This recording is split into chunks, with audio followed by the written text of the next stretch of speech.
Di episode ini, Yongmin dan Seungtak semakin kompak saja, walaupun ada sedikit pertengkaran di antara mereka. Sekarang kita bisa melihat Yongmin yang lebih bisa berempati terhadap orang lain. Karena berkat kejadian ini, dia yang sebelumnya terlihat acuh, kini terlihat lebih hangat. Ya, walaupun Jaewon juga menjelaskan sih, kalau sifat Dr. Cha Yongmin sebenarnya adalah baik. Namun Yongmin melakukannya tidak secara langsung. Nah, tapi, di balik kebaikannya yang terlihat di episode ini, kabar buruk justru datang untuknya di akhir episode mengenai keadaan atau kondisi tubuh Yongmin. Oke, sebelum kita masuk ke sinopsis episode ini, bantu channel Mimin ini dengan cara menekan tombol subscribe-nya ya, agar Mimin tetap semangat memberikan konten-konten menarik untuk kalian semua. Go mau! Pria misterius yang membuat Yongmin kecelakaan akhirnya dapat diselamatkan oleh Sejin. Sedangkan arwahnya yang menangis meminta maaf kepada Yongmin dan mengaku kalau dirinya hanya orang suruhan saja. Dia bekerja sebagai detektif swasta yang ketika itu diminta oleh atasannya menguasai Yongmin dan juga menghambat kedatangan Yongmin ke rumah sakit. Tapi karena pria itu sedang sakit, motor yang dikendarainya pun oleng dan terjadi kecelakaan bersama dengan Yongmin. Nah, atasan detektif itu juga mendapat perintah dari kepala tim hukum rumah sakit, di mana pria berkacamata itu diperintah langsung oleh wakil direktur Han. Jadi intinya, kecelakaan yang terjadi pada Yongmin adalah ketidaksengajaan karena detektif yang disuruh untuk mengawasi Yongmin mengalami sakit. Tapi tetap saja Yongmin merasa sangat kesal dengan wakil direktur Han karena beliau tanpa rasa bersalah malah merasa senang dengan keadaan Yongmin saat ini. Karena menurutnya, dengan komanya Yongmin, kesempatan dirinya untuk menggayat hati Sejin semakin besar. Apalagi jika Yongmin tak kunjung sadar dalam jangka waktu yang lama. Lalu di sisi lain, Seungtak yang kedatangan tamu bocil Seungjo mendengar keluh kesah yang tidak ia duga-duga. Ternyata, walaupun Yongmin terlihat kejam dan cuek kepada bocil itu, namun bocil itu tetap menyukai Yongmin sebagai dokter yang mengawasinya. Bocil itu berpikir hilangnya Yongmin dari rumah sakit adalah akibat dirinya, dan dia meminta tolong kepada Seungtak agar Yongmin kembali menjadi dokternya, agar dirinya tidak dipulangkan ke rumah. Nah, bocil ini juga tahu bahwa jika pasien dipulangkan tanpa menjalankan pengobatan ataupun menjalankan operasi, pasti pasien itu akan meninggal dunia. Itulah sebabnya dia tidak ingin mati begitu saja meninggalkan ibunya. Yongmin dan Seungtak yang memutuskan bekerja sama saling membuat aturan satu sama lain. Dari mulai meminta izin, menjaga jarak, sampai menjaga rahasia Seungtak yang dapat melihat arwah. Dan usai membuat perjanjian, mereka membuat rencana untuk mengoperasi Seungjo, di mana kali ini gantian Seungtak yang menyuruh Dr. Han untuk menjadi dokter utama dalam operasi sulit tersebut. Karena bukankah Dr. Han pernah melakukan operasi dengan kasus penyakit langka itu saat menjadi asisten Yongmin 2 tahun silam. Jadi pasti pengalamannya akan membantu bocil tersebut. Kabar gembira operasi ini disambut hangat Seungjo dan ibunya, karena akhirnya ada harapan untuknya hidup bersama sang ibu lebih lama lagi. Dan di tengah kegembiraan itu, kita diberitahu alasan mengapa Seungjo menyukai Yongmin, walau terus dikasari oleh Yongmin. Itu ialah karena Yongmin membelanya di depan anak lain yang sedang merundungnya perihal perceraian orang tua Seungjo akibat penyakitnya. Dan sejak saat itu, Seungjo menganggap Yongmin adalah pahlawannya. Seorang siswi SMA menangis di depan customer service rumah sakit. Rupanya dia adalah adik dari pria detektif yang membuat Yongmin kecelakaan. Pria itu menceritakan kepada Yongmin dan Seungtak bahwa dirinya sakit akibat bekerja berlebihan demi adiknya agar bisa masuk kuliah.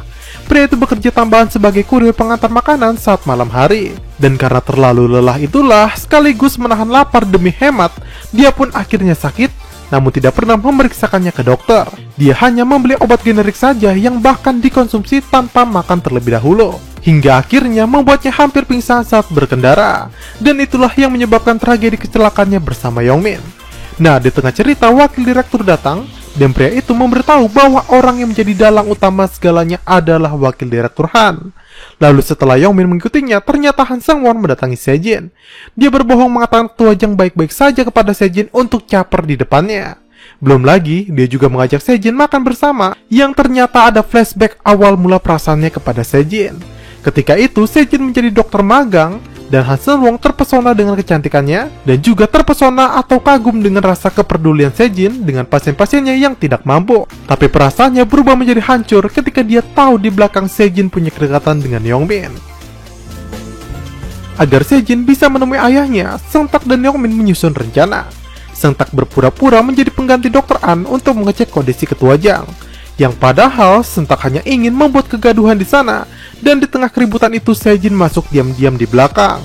Dan mulai saat itu, akhirnya Sejin tahu bahwa kakaknya dan juga wakil direktur Han berbohong kepadanya bahwa ayahnya masih koma hingga saat ini. Lalu mulai saat itu juga baik Sejin maupun Seung Tak sepakat bekerja sama untuk membongkar kebusukan Minho dan juga Seungwon. Lalu hari pun berganti, kini tiba saatnya operasi bocil Seungyo. Semua dokter bersiap masuk ke dalam ruang operasi termasuk Seung Tak. Namun sayang terjadi sebuah kendala fatal karena ternyata Yongmin tidak bisa masuk ke dalam ruang operasi. Rupanya di sisi lain tubuhnya sedang dipindahkan oleh Sejin ke ruang lainnya, makanya batas gerak Yongmin menyempit di luar jangkauan ruang operasi. Seung Tak pun menjadi panik karena rencananya akan gagal, dan kini dia harus melakukan operasi tanpa ada Yongmin merasukinya. Yongmin sendiri dengan panik langsung berlari mencari keberadaan Pak Tae untuk meminta tolong, dan untunglah 3 arwah koma memberitahu tentang keberadaan Pak Tae, walau Yongmin harus menjanjikan menturuti kemauan salah satu arwah. Nah, Pak Tae pun langsung bergegas menolong Yongmin dengan masuk ke tubuh salah satu dokter untuk memindahkan tubuh Yongmin ke tempat jangkauan arwahnya agar bisa masuk ke ruang operasi. Dan tak lama kemudian Seung Tak pun bisa bernafas lega karena mentornya tersebut akhirnya datang walau sedikit terlambat. Dan hari itu operasi pun berjalan lancar dengan sedikit mempermalukan Dr. An yang nyatanya tidak bisa melakukan operasi tersebut hingga digantikan oleh Yongmin di dalam tubuh Seung Tak sebagai dokter utama. Tapi kendati demikian setidaknya Dr. An tidak membunuh bocil tersebut karena kegagalannya di ruang operasi. Dan karirnya yang akan menjadi seorang profesor pun menjadi aman. Dan episode ini pun berakhir saat Yongmin berhasil melakukan operasi sulit tersebut. Dan dia juga bersama Seung Tak tertawa dengan bahagia. Sekian video kita hari ini. Saat Sejin menghubungi rekannya di luar negeri yang memeriksa hasil data medis Yongmin, para dokter tersebut mendiagnosis kalau Yongmin tidak akan bisa selamat, dan kemungkinan hidup Yongmin diprediksi hanya tinggal 1 bulan saja. Lantas, apakah alasannya masih ada di dunia ini dan dibuat koma oleh Tuhan adalah untuk membuktikan bahwa para penjahat-penjahat tersebut memang bersalah?